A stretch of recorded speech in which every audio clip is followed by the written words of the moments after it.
Իրականում Նիկոլ Փաշինյանը եւ թիմը զգում է, որ հասարակությունը իրանցից զզվում է։ Իրենց ատմա,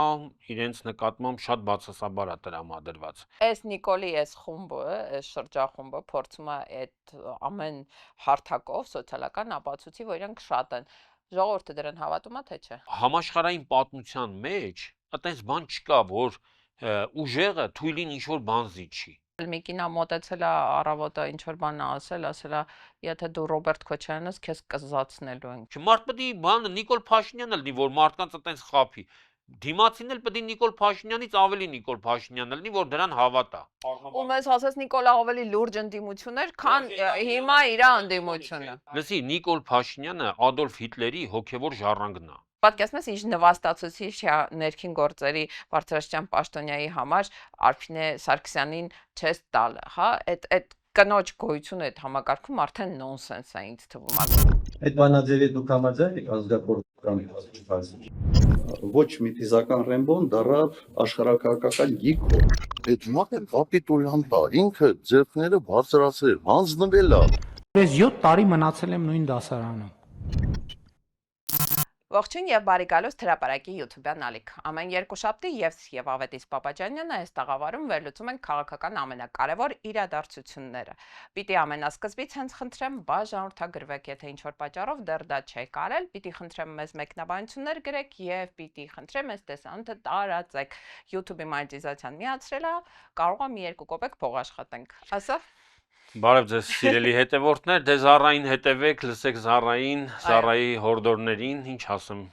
Մի հատ էլ կամերայի առնելու խնդիր ունենք, նենց որ լավ կլիներ, որ մեր հետևորդները մեզ այդ հարցում աջակցեին ընդհանրապես լայքերով ու բաժանորդագրվելով։ Լավ, քարոզարշավը ինտենսիվ գնում է, բոլոր քաղաքական ուժերը էլ մարզերով են այցելություններ կատարում, էլ Երևանում են տարբեր հատվածներում քարոզարշավանում։ Մի կողմից ոնց որ թե այտենց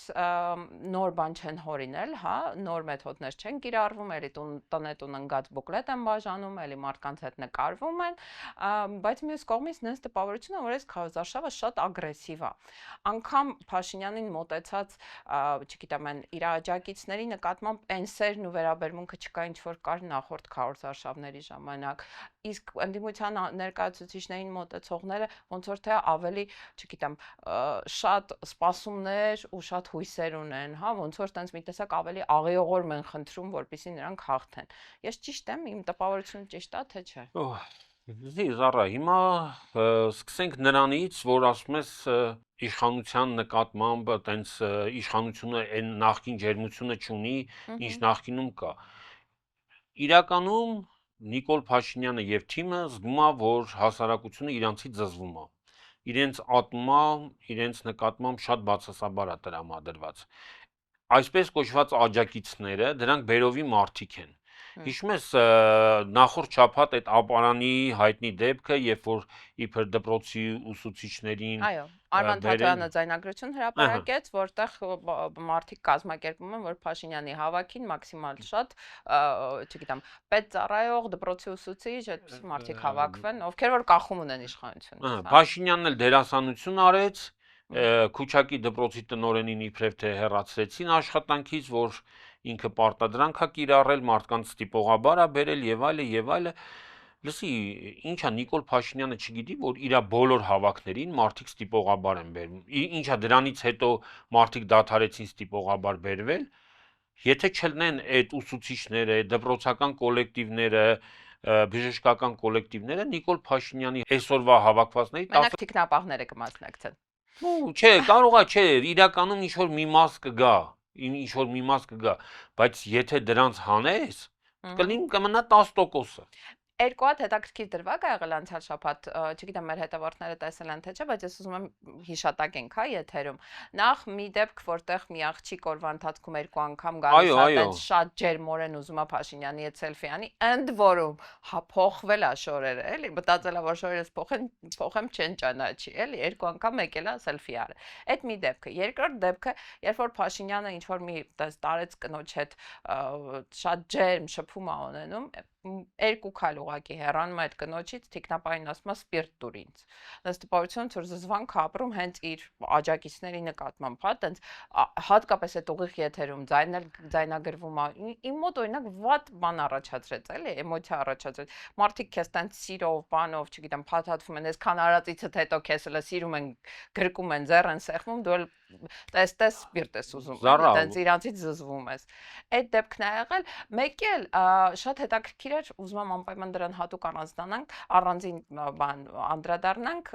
այդ Սուրեն Պապիկյանի արածը։ Իհարկե անպայման կանդրադառնանք։ Տաշիրում մեքենայով քշել տվեց ժողովրդի վրա, հələ մի բան էլ ոստիկանությանը ցույցում տվեց, թե գնացեք սրանց բռնեք։ Այսինքն կանգնել այլ տեխնացուի անուն վանկարկել, աջակցել այլ տեխնացուին, իր, չգիտեմ, դրոշները, սիմվոլները ծածանել ու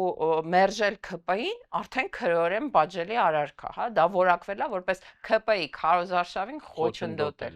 Խփնվելու բան էլ է։ Բոլոր Նիկոլ Փաշինյանի այդ հանդիպումները դրանք թատերական ներկայացումներ են։ Նիկոլ Փաշինյանը իրան համարում է կինոյի գլխավոր հերոսը։ Կինոյի տղեն։ Ինքը գիտի, որ բոլոր բերված մարդիկ դրանք մասովկի դերասաններ են, վճարված։ Եվ ինչպես ցանկացած կինոյում, կա գրիմ, չէ՞, դերասանը երբ որ վերջացնում է դերը, գնում է գրիմը հանում է։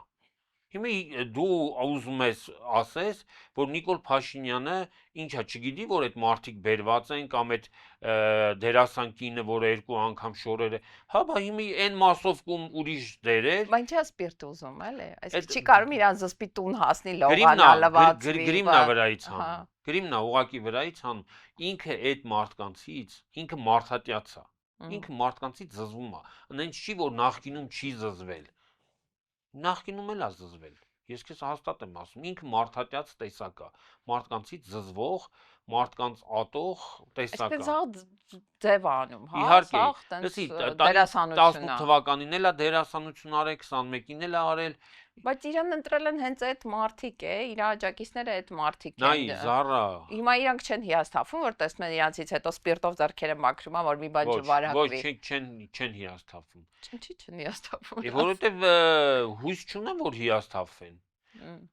Այսինքն աշխատավարձով եկել են։ Աշխատավարձով եկել է։ Ուզում է լողանա սպիրտով, ուզում է, չգիտեմ, շոյերը փոխի, իրանց մեկը։ Մարդը մտածում է, ես իմ դերը կատարեցի, ինքը իր դերը կատարեց, հիմի կարող է այդ մարդն էլ Նիկոլ Փաշինյանի հետ փաթաթվելուց հետո է գնացել սպիրտով լողացել, ուղղակի կամերան Նիկոլ Փաշինյանին է ֆիքսե։ Ինչա դու բացառում ես։ Չէ, չեմ բացառում։ Ես չեմ բացառում, անկեղծորեն ես չեմ բացառում, որ ասենք օրինակ այդ աղջիկը, որ գնացել է զգեսա փոխվել է, ենթադրենք։ Այդ ընթացքում ձեռքերը սպիրտով լվացած լինի, կամ այդ կինը Նիկոլ Փաշինյանից բաժանվելուց հետո այն մյուս դերվագի կինը։ Ինքն էլ գնացած ախտահարված լինի։ Քո կարծիքով Նիկոլ Փաշինյանից վարակվելն է ավելի հավանական, թե ասենք այդ կնոջից, իսկ հիմա Նիկոլ Փաշինյանից։ Վստահ եմ, որ դու ճիշտ ես, չէ՞, անկեղծ։ Հիմա վերադառնանք Պապիկյանի դեպքին, այն որ ասում է դրանց հետո ինքը գրառում առեց, թե դրանց պետքա տրորենք, չէ՞։ Նայ, Սուրեն Պապիկյանը խրոխտ։ Ոչ, ուրիշ բառ եմ Սպարապետ։ Այ մարդ ինչ խրոխտ, ինչ սպարապետ։ Դա բայց չգիտես, մեր պաշտպանության նախարարն է, հզոր, բան, ինքը զոնահրամանատար, նույնիսկ այդ անունն է ինքը Վարդապետ է, որը ճիշտ ասած հորս ու տղայիս անունն է, բայց հերս օրինակ ինձ ասում էր, որ այդ անունը իր վրա դրել են, որովհետև եղել է պարսիկ շատ հայտնի զորահրամանատար Սուրեն անունով։ Ինքը այդ պարսիկ զորահրամանատարի հիշատակն էլ բղծեց, էլի իր գոյությամբ ու իր պահվածքով։ Չէ, ինքը համարում է Լոռու մարզը, հատկապես դե ինքը Ստեփանավանից է, չէ, հա, լսի, ինքը Ստեփանավանից է, այդ Լոռու մարզը, Տաշիրը, Ստեփանավանը, բանը համարում է իր ոչինան, իր սեփականությունը։ Ինքը համարում է, որ ինքը այնտեղ ավելի մեծ հեղինակություն պետք է ունենար, քան ասենք Սամվել Կարապետյանը, պատկերացնում ես, չէ՞, բայց ինչի հաշվին։ Բայց մի րոպե, միջև ԿՊ-ի իշխանության գալը Սուրեն Պապիկյանի գոյության մասին Հայաստանում ոչ մեկ չգիտեր, անկեղծ ոչ մեկ չգիտեր։ Երևի մենակ քրեական գործով անցել, եթե չգիտեմ ոստիկանության հաղորդագրություններն ես կարդացել, այդ իմաստով կարող է իմանալ իր գոյության մասին։ Իսկ Սամվել Կարապետյանի մասին ոչ միայն Լոռու մարզը գիտեր, ամբողջ Հայաստանի Հանրապետությունը։ Ուզում եմ ասեմ, այդ բանը տրանսֆորմացիան։ Այլ այդ ինքը վստահությունը որտեղից է, պետք է հիմք ունենաս, չէ՞։ Բայց այդքան տարածք է հանձնել Սուրեն Պապիկյանը, այդ ինքնավստահության արդյունք չի։ Իսկ այդ էլ է նույն ձևի նվաճում, ինչ որ Սամվել Կարապետյանի, ասենք բարեգործությունը։ Լսի Ազատի այդ դեպքերը, որ եղան 15 զինվոր սպանվեց։ Այդ Սուրեն Պապիկյանն չէր այդ ժամանակ պաշտպանության նախարարը։ Լսի Լիտվայում ընդամենը մի դրոնի պատճառով մի անօթաչու թռչող սարքը հատեց այդ երկրի սահմանը Ուկրաինայի կողմից։ Ուրեմն պաշտպանության նախարարը հրաժարական տվեց հերիք չի, վարչապետն է ստիպված հրաժարական տվեց։ Հայաստանում մարդիկ տարածք են հանձնում, հարյուրավոր զինվորների տանում են մատաղ են անում։ Դրանից որում նաև խոսում են, որ հələ հանձնելու են։ Արի այդ դրվագին էլ անդրադառնանք, էլի Նիկոլ Փաշինյանին այս քարոզարշավի շրջանակներում քաղաքացիները հաճախ մոտենում են այդ հարցադրումով. «Էլ ինչ ես հանձնելու»։ Դու ուղակի թվարկի իմանանք էլ որ հատվածից ես բան տալու, մենք պատրաստ լինենք, հա, չգիտեմ, եթե տուն ունենք այդ տարածքում ծախենք, տեղափոխվենք եւ այլն։ Բայց հարցադրումը սխալ է։ Ինչը չի հանձնելու, հա։ Այո, ինչը չի հանձնելու։ Իսկ ես մտածում եմ, որ այդ մարդը պատրաստվում է Հայաստանը հանձնի, այսինքն պետք է բացառություն չլինի ինչ որ տարածքի։ Չէ, դե կարող է կառավարական ամառանոցները բացառության կարգով մնան։ Ոչ, չի մնալու։ Լսի, եթե Հայաստանը ամբողջությամբ հանձնվում է, կառավարական ամառանոցները չի մնալու։ Չի մնալու։ Դա չի լինելու բացառություն ինչ որ տարածքի, ու Ալիևը ասել է դելա որ Նիկոլը Դավաճաներ սաղ երկիրը տվեց, էհակասի ախպեր վերցնել է, հիմի ընդհանուր վերցնել։ Էշը կերել ենք պոչին հոչ ենք խռովելու, չէ։ Չկամ իմաստը որն է կառավարական ամառանոցը այդքանը մնա, Նիկոլն դե ինչ աշխատի։ Չգիտեմ, պահակ։ Չէ, ուղղակի հետաքրքիր է, որ այս պահակ աշխատի այդ սաղ ամառանոցը կթալանեն։ Դե հետաքրքիր որ այդ վերջին անգամ երբ որ մոտեցել էին իրան հարցնում էին ասում են ինչ ես տալու սկսեց թվարկել Ղարաքիլիսան էլ մերը չի եսի ինչը մերը չի երկու ոնց որ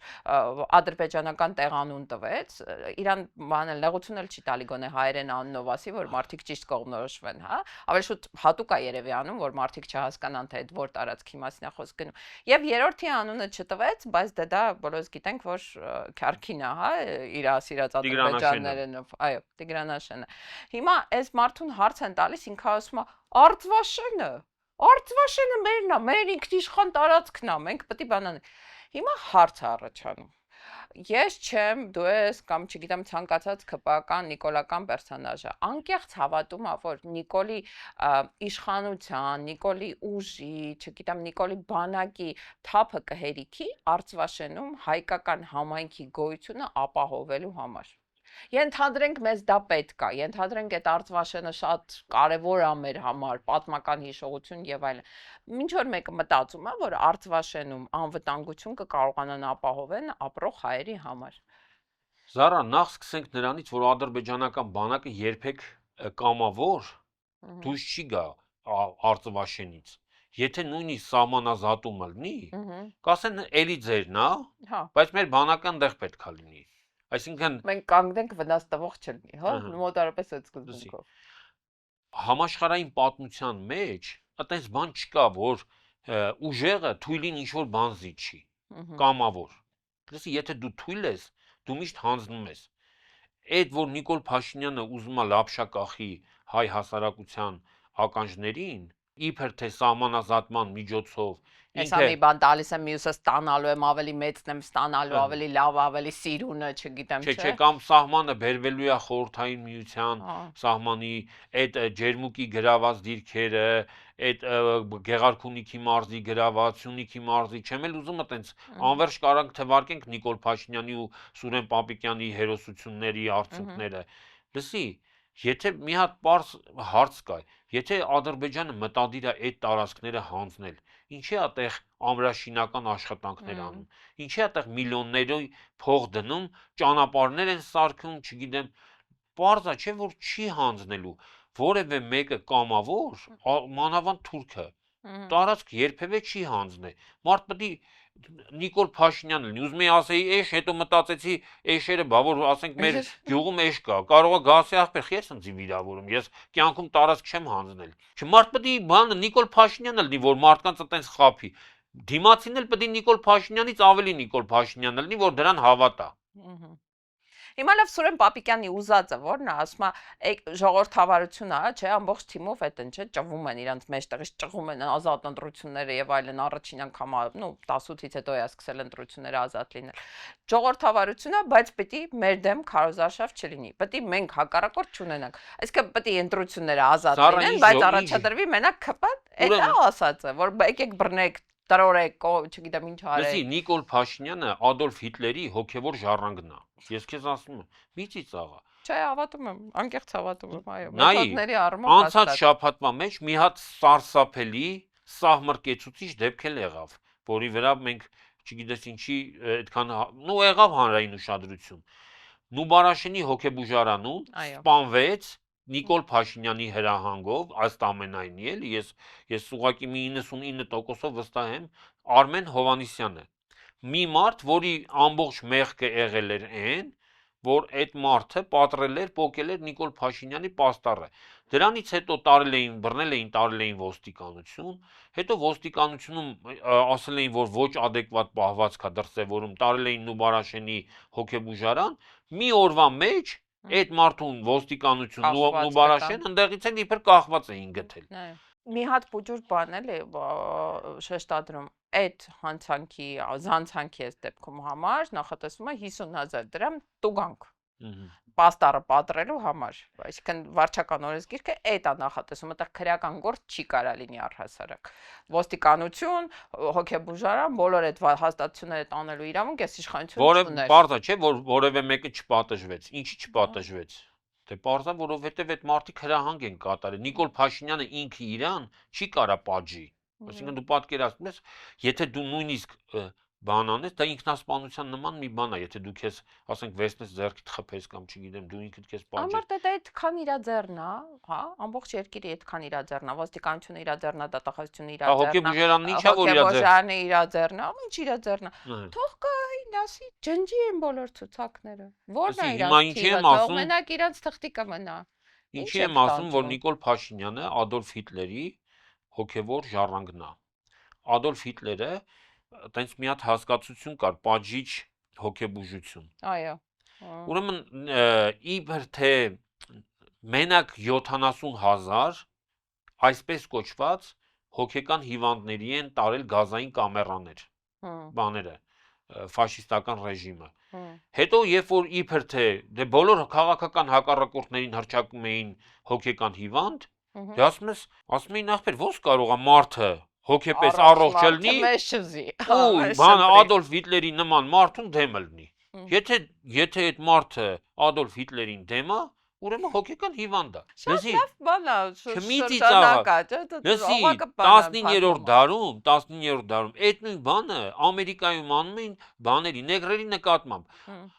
Հատուկ բան կար, հոգեբուժական տերմին էին, հիմա ես այդպես չեմ հիշում, կարելի է բանով էլի Google-ով նայել, բայց ես շատ եմ կարդացել դրա մասին, որ օրինակ այն բաները, սևամորթները, ովքեր ըմբոստանում էին ստրկության դեմ, դե Ամերիկայում գիտես ստրկություն ա եղել, սևերի ստրկություն ա եղել։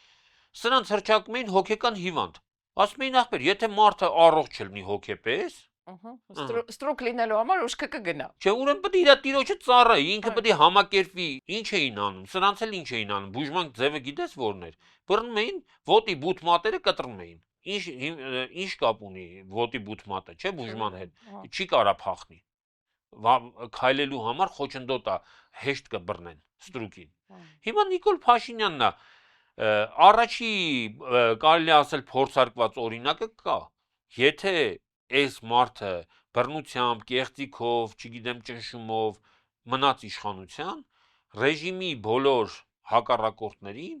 հռչակելու է որպես հոգեկան հիվանդներ, որ էթնիկ զտում անելու երկրի ներսում հնարավոր է։ Լսի, ինձ մի հատ ուրիշ բան է հետաքրքրում։ Լավ, եթե դուք այտենց մեջտեղից էս ճղում եք, որ ԿՊ-ն այլ ընտրանք չունի, որ մնացածը եռագլուխ եսիմի, ինչ պատերազմի կուսակցություններ են, չեն կարա, չեն ընտրվի, պատժելու եք հերթական անգամ էլի մեյդան անգել, չէ, էլի սկսում է հին թեզերը առաջ բերել, դատվելու են, ունեզրկվելու են, էլի այդ հին տներն ա վերադարձել, հա։ Բայց ընդեղից դուրս չի եկել։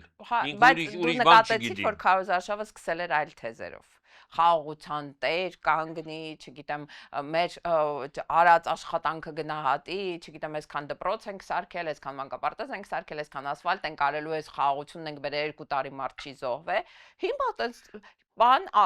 sense սա հուն անցել է Քոչարյանը դատվելու է թեզին, չգիտեմ Սամվել Կարապետյանը ունզրկվելու է թեզին։ Մի հատ հիմա հարց։ Ինչի էր սկսել ԿՊ-ի քարոզարշավը այն կոնստրուկտիվ քարոզարշավ էր, համաձայնվի, էլի, այդ ամենայն դեպս դրա մեջ դրական բան կար, ինքը փորձում էր իրան գովազդել։ Չէ, ինքը ասում էր խաղաղություն։ Այո, խաղաղություն։ Լսի, հիմի քեզ Էլի մի կողմ թողնենք, որ սուտ էր ասում, բան էր անում, չգիտեմ ինչ էր անում, բայց բանա, ինչի փոխեց վեկտորը, էլի, ինձ դա հետաքրքիր։ Զարա, մարդիկ ապուշ չեն։ Մարդիկ ունեն մտածելու հատկություն։ Հիմա երբ որ դու իրանց ասում ես, ես ձեզ խաղաղություն եմ բերել, օրինակ Ռոբերտ Քոչարյանը կամ Սերժ Սարգսյանը կամ Լևոն Տեր-Պետրոսյանը այդ խաղաղությունը չէին բերել, չէ՞։ Է մարդիկ ասում են, լավ, որ Լևոն Տեր-Պետրոսյանը, Ռոբերտ Քոչարյանը կամ Սերժ Սարգսյանը Ղարաբաղը հանձներ, դրան գումարած մի բան էլ Հայաստանի տարածքից հանձներ, հա պարշի որ բան կլներ։ Այն ժամանակ խաղաղություն կլներ։ Բայց այն ժամանակ ինչով խաղաղություն չէր, հələ սկսենք այդտեղ։ Չէ, նկատի ունեմ իբր թե այդ սահմանային ընդհարումները եւ այլն չէր լինի։ Երկրորդը, մարդկանց մոտ հարց է առաջանում։ Հիմի որ Հայաստանը ադրբեջանական ստրուկ դառնա, ադրբեջանցիները իրանց ստրուկներին խիպրի սպանեն։ Եթե Նիկոլ Փաշինյանի քարոզածը ադրբեջանական ստրկություն, հա։ Լսի, Այսինքն չեն հավատացել խաղաղության, դրա համար է փոխել բանը։ Մարդիկ հարց էին իրան կոնկրետ հարց էին տալի։ Ասում են այդ դպրոցը սարքում ես, որ այդտեղ ադրբեջանցի երեխեք սովորեն։ Այդ ճանապարհը սարքում ես, որ ադրբեջանցիները ավելի հանգիստ գան գրավեն այդ տարածքները։ Հա, բայց բարձր չէ։ Հիմի մտածեց, որ դա չի անցե, չանցավ, չէ, այդ բանը չանցավ։ Հիմի ուրիշ բան ասում է, էլի մարդկանց նախանձի վրա է աշխատում։ Մտածում է ամենաօպտիմալ, ամենառացիոնալ տարբերակը մարդկանց նախանձը։ Դե հայերը մտածում է իրան նման սաղ նախանձեն։ Դե ինքը գիշերը չի քնում, չէ՞, օրինակ ինքը, ես քեզ ասեմ, ինքը ամբողջ կյանքը մտածել է ինչ անի, որ ինքը թալանի բոլորից հարուստը ինքը լինի։ Հիմի մտածում է սաղ իրան նման են։ Սաղ էլ ասել են, հա, բան արի, բեր թա։ Ստոպ։ Հակաթես, ընդ որում քո թեզով քեզ խփում եմ։ Եթե խաղաղությունը տեսել եմ, որ խաղաղություն չկա ու հասկացել եմ, որ խաղաղություն չի բերել ու առհասարակ դա խաղաղության մասին չի խոսքը, նախորդ քարոզարշավին 21 թվին դու հիշում ես այն մուրճը թափ էր տալիս, ասում էր երկաթե մանդատ տվեք, դրան սաղի փողերը հետ են վերադարձնելու բյուջե։ Չես կարա չհիշես, մենք աչքերից առաջ է այդ կադրերը։ Ու բան չի վերադարձրել, հա, փաստացի, այսքան տարվա ընթացքում, չգիտեմ, իրա ծախսածի 100,000 երրորդականն էլ չի վերադարձրել բյուջե։ Ուրիշ գիտես, բյուջե չէ, բայց ուրիշտեղ կարող է վերադարձնել։ Այդ դրանից հայ ընտրողին ոչ կա ոչ սառը։ Քեզ է թվում։ Մարդիկ կան, իրացիոնալ են։ Ասում են կապ չունի, մեզ եկելա թե չէ։ Բայց մենք չենք էլ տեսել որ Քոչարյանի 4 միլիարդը ինչ որտեղ տարածել են։ Թեկուս Քոչարյանից վերցրած են, տարածել են, չգիտեմ, բանի Աննա Հակոբյանի հիմնադրամ։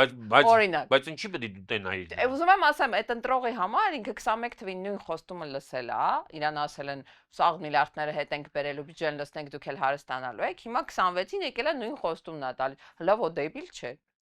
5 տարի սպասել են, մի դրամ չեն ստացել այդ վերադարձնելու արդյունքում։ Հիմա խիպտի հավատա։ Դե լավ, դու ունես Նիկոլ Փաշինյանի տեղը, ինչ պետք է ասես։ Լսի, բարձա չէ, մի անգամ մարդը սուտ է խոսում, երկու անգամ սուտ է խոսում։ Չի կարա մարդը անընդհատ նոր սատեր հորինի։ Չի կարա։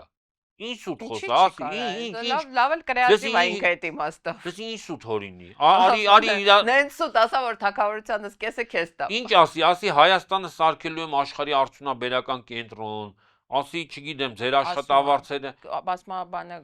քաղաքական աշխարհաքաղաքական դիրքն ենք փոխել Հայաստանի։ Այսինքն տեղափոխել է Հարավային Կովկասից ուրիշ տեղ էլի։ Բան, հարավ-արևելյան Ասիայում ենք հիմա, մենք Կամբոջայի ու Լաոսի մեջտեղն ենք։ Ինձ թվում է դու գերագնահատում ես մեր բանը։ Բա որտեղ, բան, Լատինական Ամերիկայում ենք, Հոնդուրասին ենք գնացել ԿՊ։ Ինձ թվում է Խաղաղ օվկիանոսում են բաներ կան, վայրի ցեղերի կղզիներ կան, որ ոչ անուն ունեն, ոչ դիրք, մենք այդտեղ ենք։ Զարա, ես ուրիշ բան եմ ուզում ասեմ։ Դավայ։ Քարոզարշավը ցույց տվեց մի բան։ Հայ հասարակությունը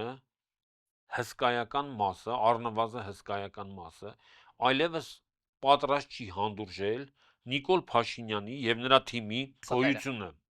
Ախպե գոյությունը, իշխանությունը, նրանց իշխանությունը եւ այդ մարդկանց համատեղ կյանքը արա անհամատեղելի է, հիմա ես ինչ անեմ։ Լսի, այդ կնոջը այն, որ ասում է ես քեզ ատում եմ, զոհված Այդ բանում զինվորների կացանում մահացած Այո, ցինցարայողի մայր էր, որ ասում է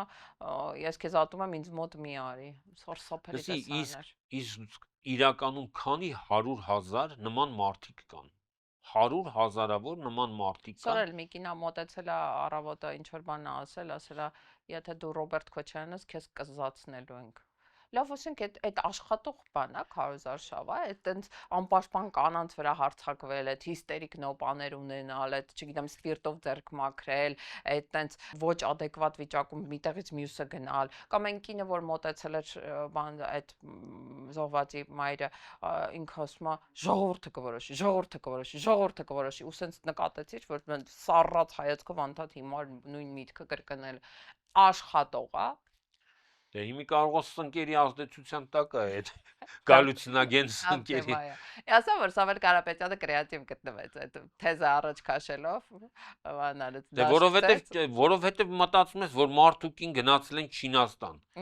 Չինացիներից խելք չեն սովորել, շնորհք չեն սովորել, որևէ տեխնոլոգիա չեն սովորել։ Ինչ պետք է սովորած լինեն։ Սունկ ուտել։ Չէ, հետո ուրիշ բացատրություն չկա, լսի, որ երբ որ մարդը ոչ adekvat է պահում իրան։ Լսի, բոլորը մտածում են, չէ՞։ Մեկը կարող է ասի ախպեր,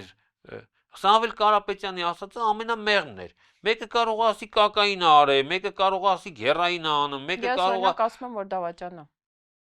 Որ դավաճան է, որ ինքը ազգություն չունի, որ ինքը իր իշխանության համար դավաճան է։ Այդ ավելի վատ է, քան ոչ թափ վիճակում ինչ որ քայլեր անել, ասա, որ ինձ թվում է ինքը գիտակցված է այս ամեն ինչը անում։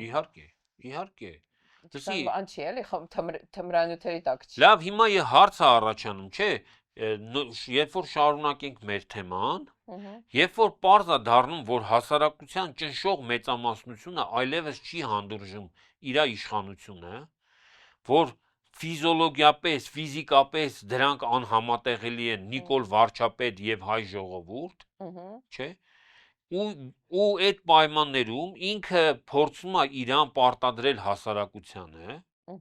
չէ՞։ Ասում ախպեր, չէ, կապ չունի։ Սիրում եք, չեք սիրում, զզվում եք, ատում եք, չգիտեմ, նողկանք եք ապրում, ձեր վրա դուսա տալի ինձ տեսնելուից, մեռնում եք, չգիտեմ ինչ եք անում, մեկը ես պետք է լինեմ վարչապետ։ Հիմա լսի, հիմա երկու լուծում կա։ Կամ հայ ժողովուրդը պետք է ստեղից թողի գնա, որովհետև եթե ինքը մնաց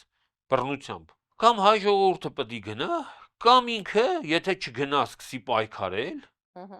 ինքը պետք է առնվազն իմ հաշվարկով 400-ից 600,000 մարդու կալանավորի։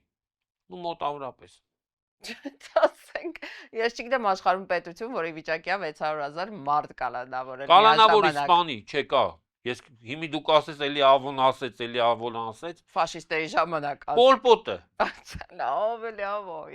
Լսի, դա 20-րդ դարում է եղել, սրանից ընդամենը 50 տարի առաջ է եղել, Զառաջան։ Դա եսի մի 3000 տարի առաջ չի եղել, 200,000 տարի առաջ չի եղել։ Այս պահի դրությամբ այսքան մարդ է բռնում, հա։ Այսքան Քարոզարշավի շրջանակներում օրը մի հատ տուֆտա ձայնագրություն են հրապարակում, իբր հայ, բռնենք ընտրակաշարք եւ այլ մարդկանց գցում է բերթերը, մարդիկ էլի գնում են, Պապիկյան Սուրոյի պիկապի դեմը կանգնում են, գոռում են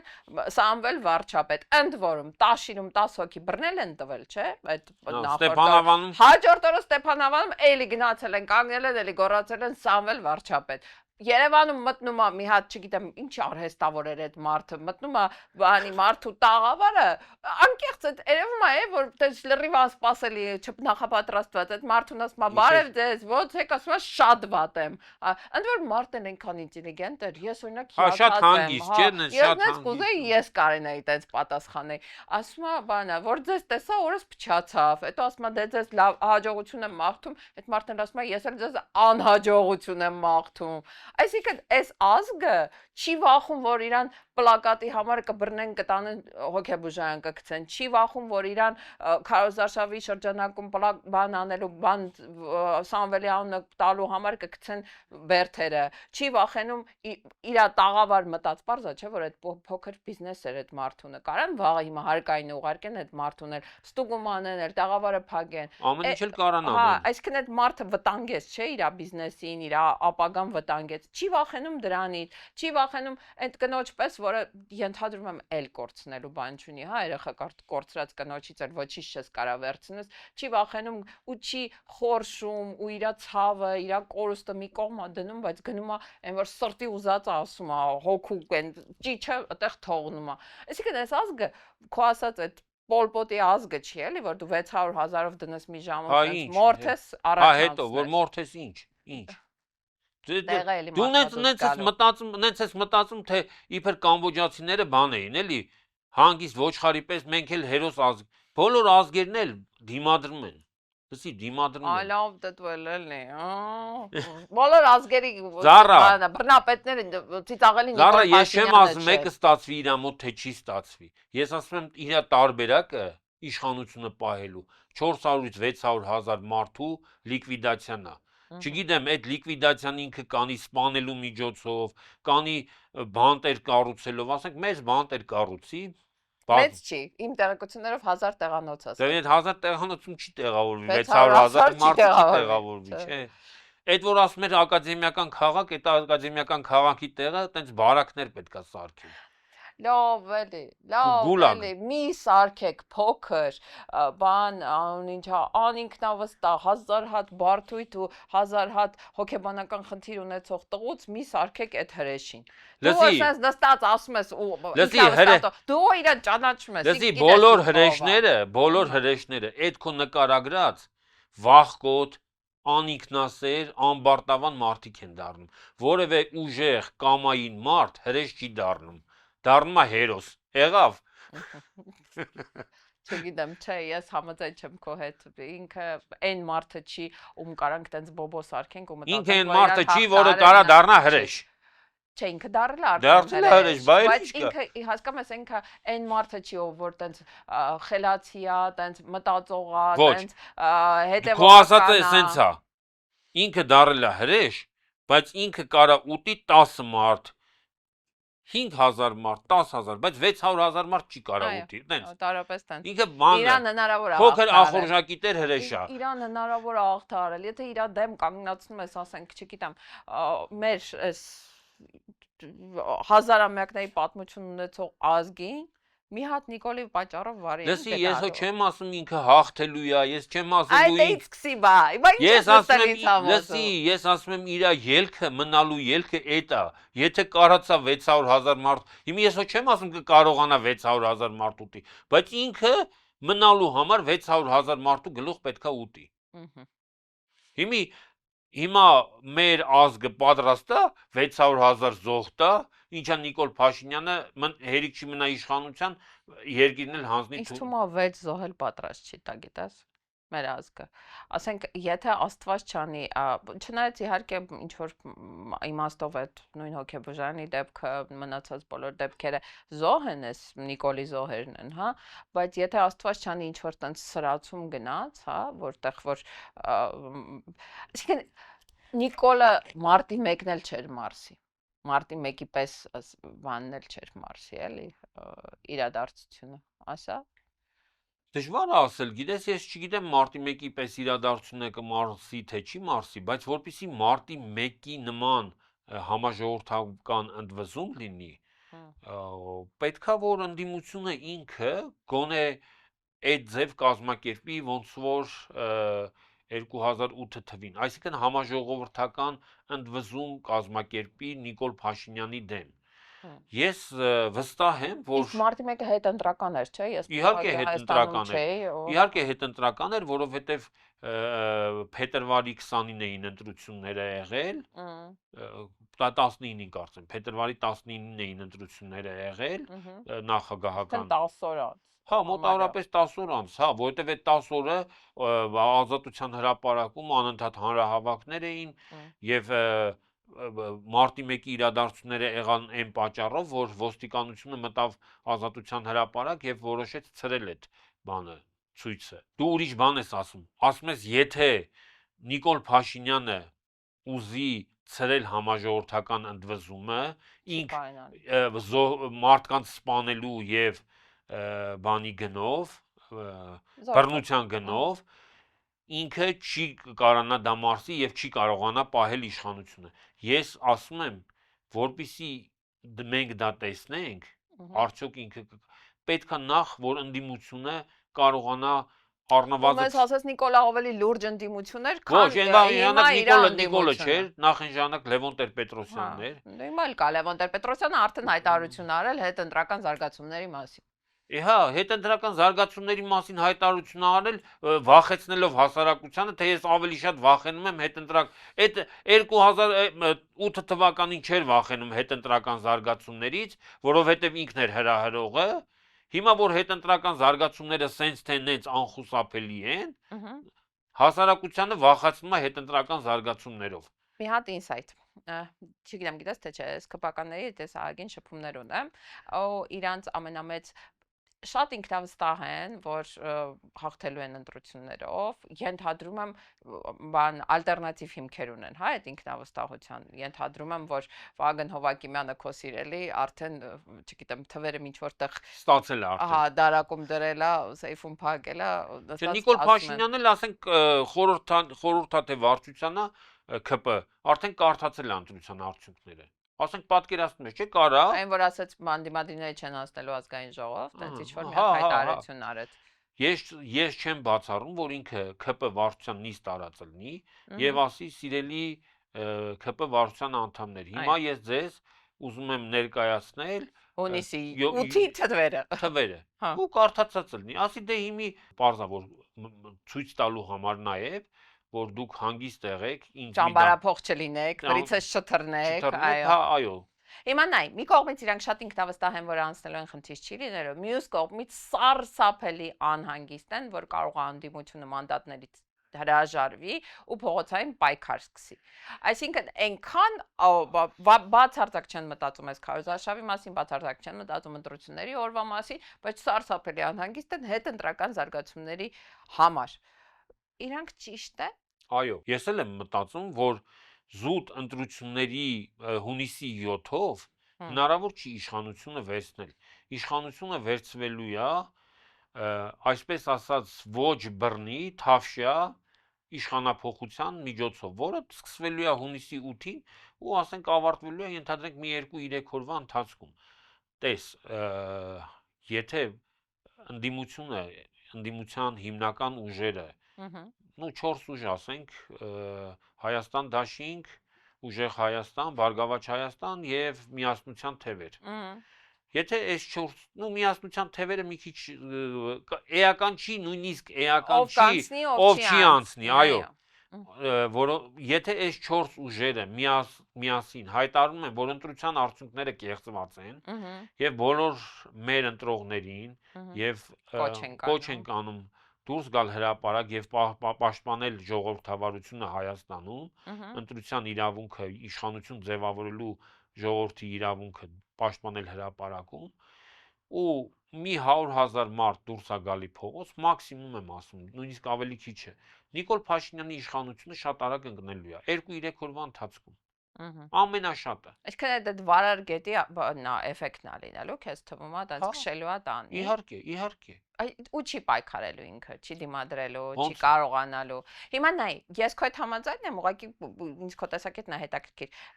Էլի Չարլեզներն ասում են, որ այդ իրավապահ համակարգը, որը պետք է տենց ընդվզումները, հա, բանանի, կանխի կամ հակառակը հենց չեզոքացնի այդ պահին, այդ իրավապահ համակարգը նես չի, որ Նիկոլի վերարտադրվելը ուզում է, հա։ Այդ մարդիկ զզված են այս Սուրեն Պապիկյանի պես առաջնորդներից, այդ մարդիկ առաջնորդ բառը մի օգտագործի։ Սուրեն Պապիկյանի նմաններից, ասենք, դու պատկերացնում ես ինչ նվաստացուցիչ է ներքին գործերի բարձրաստիճան պաշտոնյայի համար Արփինե Սարգսյանին չես տալ, հա, այդ կնոջ գոյությունը այդ համակարգում արդեն նոնսենս է ինձ թվում է գլոբալ։ Սուրեն Պապիկյանի գոյությունը ուրեմն նոնսենս չի։ Այն էլ է նոնսենս, Լսի, հա։ ցանկացած իրան հարգող զինվորական նվաստացած է, չես գն, որ Սուրեն Պապիկյան է։ Այո։ Ասենք այն Իր հրամանատարին դանակահարած Ճարքայինից սկսած ամենավերևի գեներալը պարզ է վիրավորված է, դա չի կարա մարդը ինքնասիրություն, արժանապատվություն ունենա ու բանը։ Այսինքն այդ մարդիկ կարան ասեն, շատ լավ է, կարում ես կրես կրի քո ընտրություններով գնա, կարում ես պահես պահի, բայց եթե պետք է մենք կանգնենք ժողովուրդ ծեծենք, մենք, չգիտեմ, տանկերը քշենք ժողովրդի վրա, մենք այդ գործը չենք անելու։ Իհարկե։ Ախպեր, հա, դա լինելու իրաց պատասխանը։ Այսինքն ոստիկանության աշխատակիցներն ասելու են մենք մեր ազգի վրա բան զենք չենք պահի։ Իսկ ոստիկանության աշխատակիցները ասելու են, եթե Արփինե Սարգսյանն է,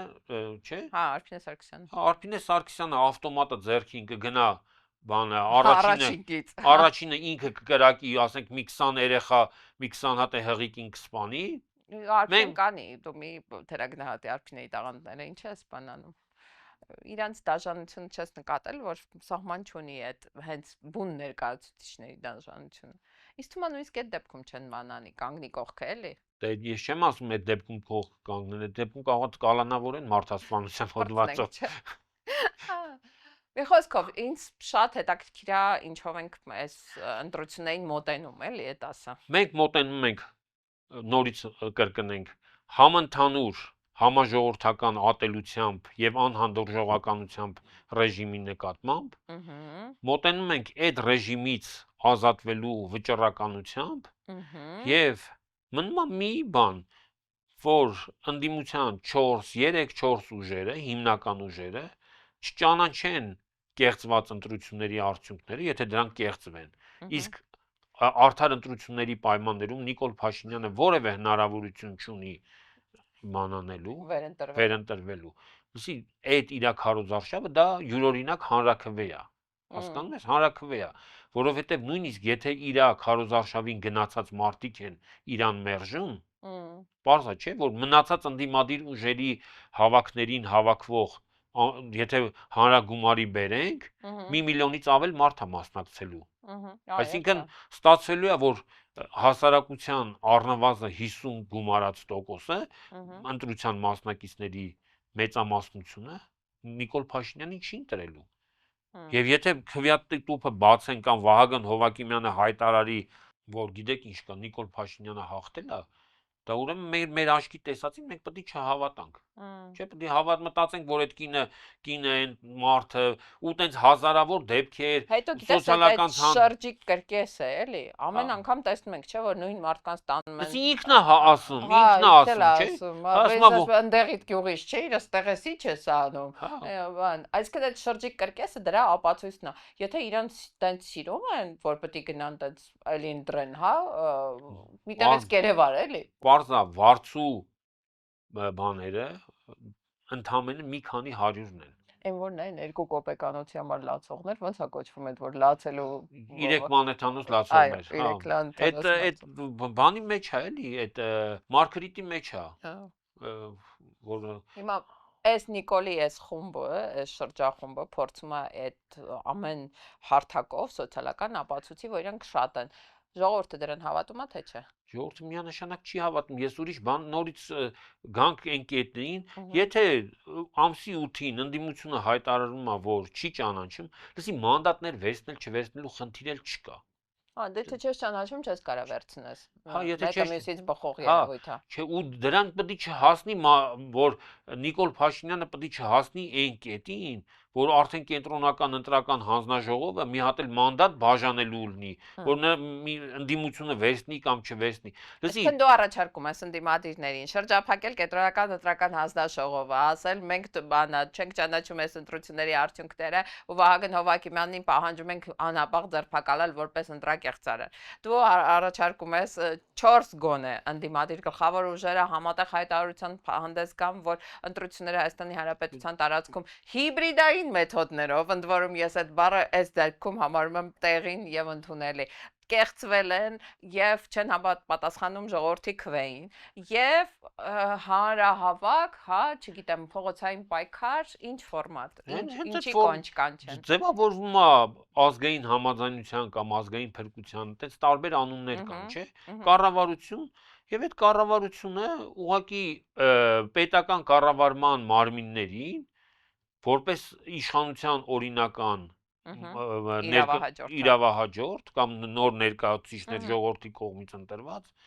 կարգադրություններ ա տալի, թե ինչ անել։ Եվ երկրում հաստատվում է սահմանադրական կարգ, որը ի դեպ խախտվել է 2018 թվականի մայիսի 8-ին։ Ու մայիսի 8-ին կամ դրանից առաջ մայիսի 8-ին ուղղակի դա ամրագրվել է։ Երբ որ 8 հոգանոց խմբակցությունը երկրում գրավել է իշխանությունը, մարդկանց շանտաժի, տերորի, վախի եւ սարսափի մթնոլորտ ստեղծելու միջոցով։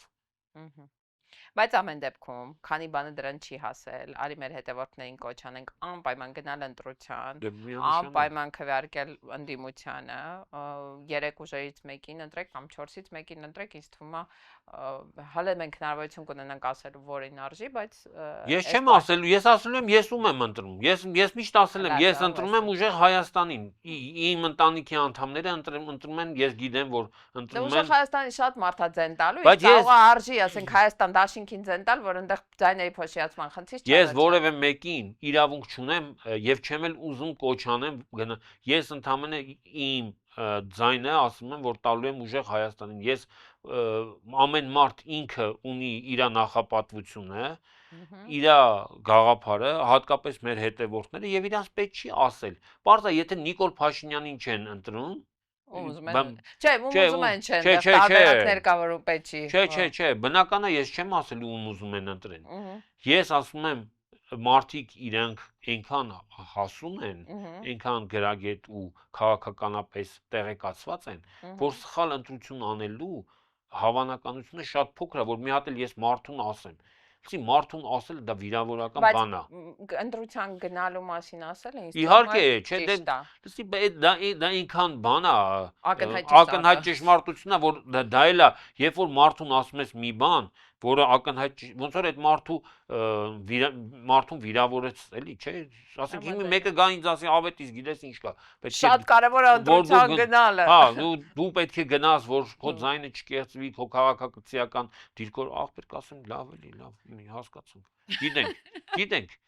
Այս ուրախ նոտայի վրա առաջարկում եմ այսօր ամփոփենք, ինձ թվում է Նիկոլի հիստերիկ քաուզաշավին բավականին մանրակրկիտ անդրադարձանք, չէ, բայց դիմադիրներին մի քիչ աչքա թողարեցինք, մյուս անգամ էլ արին դիմադիրների վրա մի քիչ ավելի կենտրոնանանք։ Ինչ կարծիք ես։ Դու ոնց ասես, դու գիտես որ մենք Շեֆը ես եմ այս հաղորդման ճոգիկ։ Ես միշտ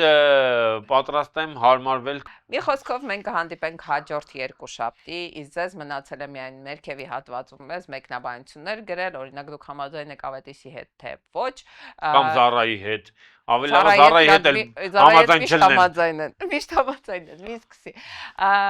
Կարող եք բաժանորդագրվել, եթե դեռ չեք արել դա, կարող եք մեզ լայք դնել։ Ну, լավ, եթե շատ եք ուզում, կարող եք դիսլայք էլ դնեք, բայց չարժի, էլի։ Մի խոսքով մենք ձեզ սիրում ենք, մինչ երկուշաբթի։ Այդ բանաձևի դուք համաձայն եք ազգակործական կազմի։ Ոչ մի ֆիզիկական Ռեմբոն դառավ աշխարհակահաղական գիգ։ Այդ մարդը կապիտուլյան տա, ինքը ձեռքները բարձրացրել, հանձնվել է։ Ես 7 տարի մնացել եմ նույն դասարանում։